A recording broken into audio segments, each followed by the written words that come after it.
আমি আপনাকে একটা কথা বলে রাখি, সেটা হচ্ছে যে আমি তো ধরেন একটা দলের আমার একটা সমর্থন আছে, একটা দলকে আমি সমর্থন করি, ভালোবাসি, অনুরাগ আছে।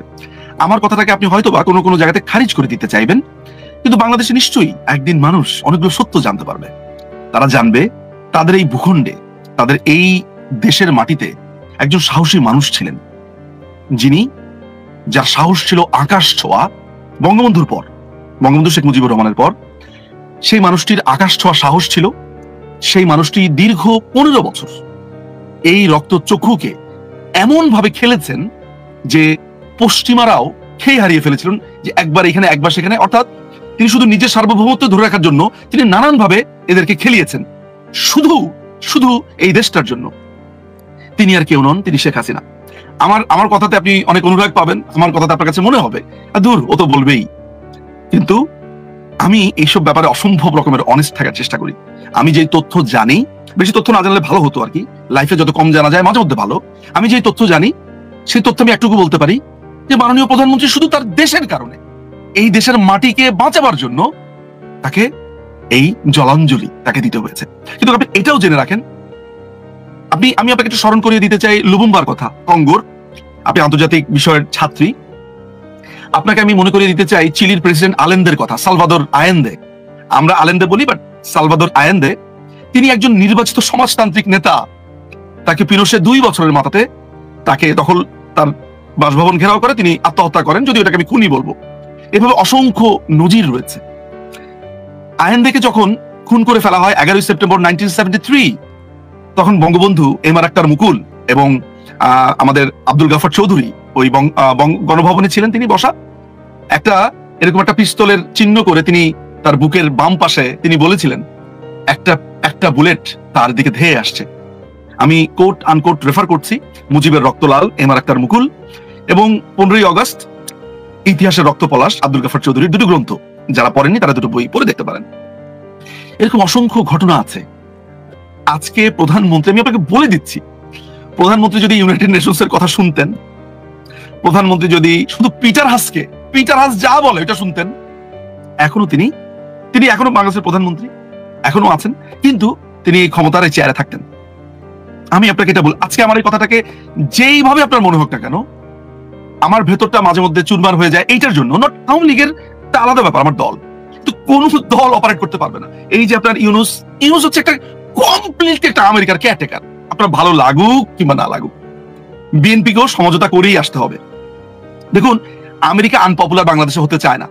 তারা পরিষ্কার করে ইউনুসকে বলে দিয়েছে যে তুমি এটা পারবে না, আমরা যা চাই তুমি এটা পারবে না। বাংলাদেশের মানুষ আমাদের বিরুদ্ধে ফুসে উঠেছে। সো তারা বলছে যে বাংলাদেশে ইন্ডিয়ার বিরুদ্ধে একটা বড় ধরনের বিদ্বেষ আছে, আমেরিকা এটাকে খুব ভয় পায়। আমেরিকা মনে করে যে তারা এই জিনিসটাতে যাবে না, এই কনফ্রন্টেশনে যাবে না। তারা তখন সরকারের পর সরকার দিয়ে নানান ধরনের চেষ্টা করবে। এখন তারা পরবর্তী যাদেরকে ক্ষমতায় আনবে তাদেরকে দিয়েই চেষ্টা করবে। আমি আপনাকে এটা বলে রাখলাম, এটা আমার কথা নয়। মাইক বেঞ্জ কয়দিন আগে কি বলেছে, আপনার এটা কার সাথে যেন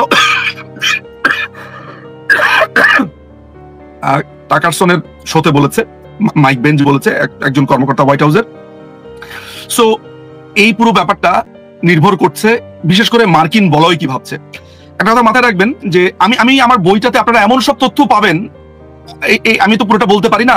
আমি যুক্তরাজ্যের অ্যাম্বাসেডরের কথা বলি, দিনের পর দিন ষড়যন্ত্র করে গেছে। এই যে গোয়েন লুইস, যেই ভদ্রমহিলা আছেন ইউনাইটেড নেশনস এর আমাদের বাংলাদেশের যিনি হেড, তিনি প্রকাশ্যে ঘোষণা দিয়েছিলেন যে আওয়ামী লীগকে তারা উৎখাত করবে। কলকাতাতে আমেরিকান হাই কমিশনের যে লোকগুলো আছে, তারা হাই কমিশনের নিয়মিত এইভাবে বলতেন কথা। আমাদের কাছে প্রমাণ আছে। আপনি জানেন যে পিটার হাস অনেকটা সিআই এর কাভার হিসেবে কাজ করেছে। ডোনাল্ড লু ঠিক যেই পদ্ধতিতে ইমরান খানকে ক্ষমতাচ্যুত করেছে, বাংলাদেশকে ক্ষমতাচ্যুত করতে তার অনেক দেরি হয়েছে, কিন্তু করেছে।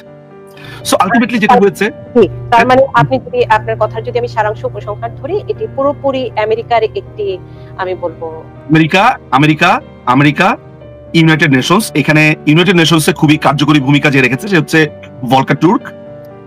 তারপরে হচ্ছে যে আপনার ব্রিটেনের যেই অ্যাম্বাসেডর আছে রবার্টসন, এরপরে সারাকুক, তারপরে এখানে টার্কি এখানে ওতপ্রোতভাবে জড়িত ছিল। চায়না দূরে দূরে থেকেছে, বাট চায়নার এখানে ইন্ধন ঠিক ওই অর্থে না। চায়নার ইন্ধনটা একটু ইন্টারেস্টিং, সেটাতে আমি পরে হয়তো আসবো। কিন্তু টার্কির এখানে সরাসরি অর্থ বিনিয়োগ ছিল। কাতারের এইখানে সহযোগিতা ছিল, এরা সবাই একজোট হয়েছে। এর কারণ হচ্ছে বাংলাদেশ তার ডিপসির ব্যাপারে একটা বড় সিদ্ধান্ত নিয়েছিল, তার পোর্টগুলোর ব্যাপারে সিদ্ধান্ত নিয়েছে। মায়ানমারের যেই আমেরিকার যে মায়ানমার অ্যাক্ট আছে, প্রধানমন্ত্রী এটাকে কমপ্লিটলি নো বলেছে। আরো অনেক ঘটনা, বিশেষ করে সিলেটে ইউরেনিয়ামের একটা মজুদ আছে, আপনারা হয়তো বা সেটা জানবেন, এটার দিকেও নজর আছে। রাশিয়ার একটা প্রজেক্ট আছে যেটা আমেরিকা ভালোভাবে নেয়নি। এই ছাড়াও আমাদের যেই এয়ারবাস যেটা আছে, অর্থাৎ বোয়িং নেত্রী কেনেন নাই, বোয়িং কিনবেন না, তিনি এয়ারবাস কিনবেন। এটাও একটা বড় ধরনের বাণিজ্যের একটা ওদের ভয়ঙ্কর রকমের আপনি বলতে পারেন অসম্মতি ছিল।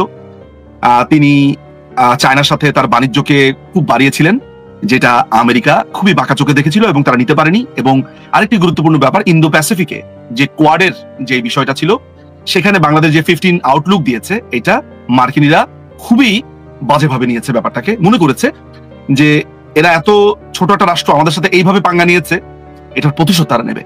যদি বাংলাদেশ আওয়ামী লীগ সেম জিনিসটা অ্যাপ্লাই করে, যদিও বাংলাদেশ আওয়ামী লীগ সেটা করবে না, কারণ মাননীয় প্রধানমন্ত্রী নানানভাবে বক্তব্য বলেছেন এবং আমার সাথে ব্যক্তিগত আলাপনেও তিনি পরিষ্কার করে বলেছেন যে এই যে গুজব রটানো হচ্ছে যে বাংলাদেশ আওয়ামী লীগ ক্ষমতায় আসলে গণহত্যা করবে, প্রতিশোধ নেবে, কিছুই না। বাংলাদেশ আওয়ামী লীগ কার উপরে প্রতিশোধ নেবে? এই ছাত্রছাত্রী যাদেরকে ভুল বুঝিয়ে রাজপথে আনা হলো, নেভার।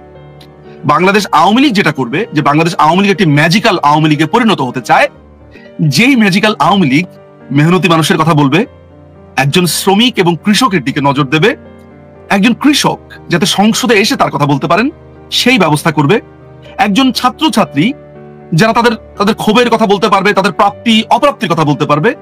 বাংলাদেশ আওয়ামী লীগ ঠিক এমন একটি আওয়ামী লীগ হবে যেখানে বুর্জোয়া বা ক্যাপিটালিস্টদের একটা হাব এই বাংলাদেশ আওয়ামী লীগ হবে না।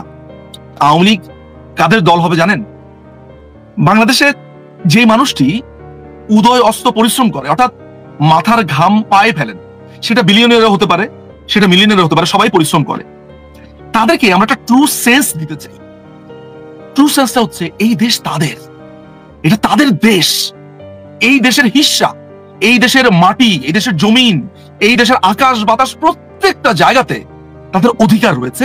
এই সেন্স অফ রাইট এইটা দিতে চাই, নাম্বার 1। নাম্বার 2 হচ্ছে আমাদের তরুণরা হচ্ছে আমাদের সম্পদ, আর আমাদের যারা প্রবীণ তারা হচ্ছে আমাদের নির্দেশক। আমরা এই তরুণ এবং প্রবীণদের একটা ব্রিজ করে দিতে চাই। আমাদেরকে অনেকে মনে করে যে আমরা নাকি ক্ষমতায় গেলে এদেরকে মেরে ফেলবো, এই স্টুডেন্টরা যারা নেমেছে রাস্তাঘাটে, আমরা এদেরকে জড়িয়ে ধরবো, আমরা তাদেরকে জড়িয়ে ধরবো, আমরা তাদেরকে বলবো যে তোমরা যা করেছো এই দেশের জন্য, দেশের কথা চিন্তা করে তোমরা রাস্তায় নেমেছো। তোমরা ভেবেছিলে আমরা খারাপ, এই যে তোমরা ভেবেছো আমরা খারাপ, তাই যে তোমরা নেমেছো, এর মানে হচ্ছে তোমরা দেশের কথা চিন্তা করেছো। কিন্তু তাদের বিচার আমরা করব যারা তোমাদেরকে এই মিথ্যা কথা তোমাদের মাথায় ঢুকিয়েছে। তোমরা যারা নেমেছো তারা কোনো অপরাধ করোনি। বাংলাদেশ আওয়ামী লীগ যখন আসবে তখন সে এইভাবে আসবে, সে বাংলাদেশ আওয়ামী লীগের যে চরম বিরোধী, তারও সে প্রধানমন্ত্রী, তার নাগরিকও সে টেক কেয়ার করবে। অর্থাৎ যেন একজন চরম আওয়ামী লীগ বিরোধিতাকারী 3 বেলা ভাত খেতে পারে, তার কাজের জায়গাতে সমস্যা না হয়, তার জমি একটা কেউ দখল করে নেবে, তার বাড়ি দখল করে নেবে, এইটা যাতে না হয়, যেন সে আওয়ামী লীগকে গালি দিতে দিতে 3 বেলা আরাম করে ভাত খেতে পারে। এই ম্যাজিক্যাল আওয়ামী লীগ এভাবেই গড়ে উঠবে। এবং এই দলটি ক্যাপিটালিস্ট বা বুর্জোয়া যারা পুঁজির সঞ্চয় করে অবৈধভাবে, তাদের একটা স্টেশন হিসেবে ব্যবহার হবে না। এটি হবে প্রলেতারিয়েতের, শোষিতের। এই দেশটা হবে শোষিতের, শ্রেণীহীন যারা রয়েছে তাদেরকে এই ভাইব দেওয়া যে শ্রেণীহীন বলে কিছু নেই, নো ক্লাসিফিকেশন, আমাদের সবার রক্ত লাল, আমরা সবাই এক, আমাদের জাতি বাঙালি, আমাদের ভূখণ্ড বাংলাদেশী। আমরা এই দেশটাকে আগামী এতগুলো বছরে ঠিক এই পার্টিকুলার এরিয়াতে নিয়ে যেতে চাই। আমরা আমাদের শিক্ষা ব্যবস্থাকে একটা চরম উৎকর্ষের সীমানাতে নিয়ে যেতে চাই। আজকে একটা চিকিৎসার জন্য যাতে আমাদের দেশের বাইরে যেতে না হয়, পৃথিবীর সবচেয়ে শ্রেষ্ঠ চিকিৎসা এই দেশে হবে। পৃথিবীর সবচেয়ে বড় একটা শ্রেষ্ঠ ফুটবল দল, একটা ক্রিকেট দল, একটা বড় শিক্ষার্থী, একটা শিক্ষালয়, একটা বড় চাকুরির জায়গা, একটা কমার্শিয়াল স্পেস, কৃষি, প্রত্যেকটা জায়গাতে আমরা শ্রেষ্ঠ হতে চাই। কিন্তু এই শ্রেষ্ঠ হয়ে আমরা অহংকারী হতে চাই না, আমরা এই পৃথিবীকেও গর্বিত করতে চাই। গ্লোবালাইজেশনের যুগে আমরা এগিয়ে যেতে চাই। সামনের আওয়ামী লীগ হবে, এর আগের আপনি ডিজিটাল আওয়ামী লীগ দেখেছেন, ডিজিটাল বাংলাদেশকে দেখেছেন, এর পরের আওয়ামী লীগ হবে ম্যাজিক্যাল আওয়ামী লীগ।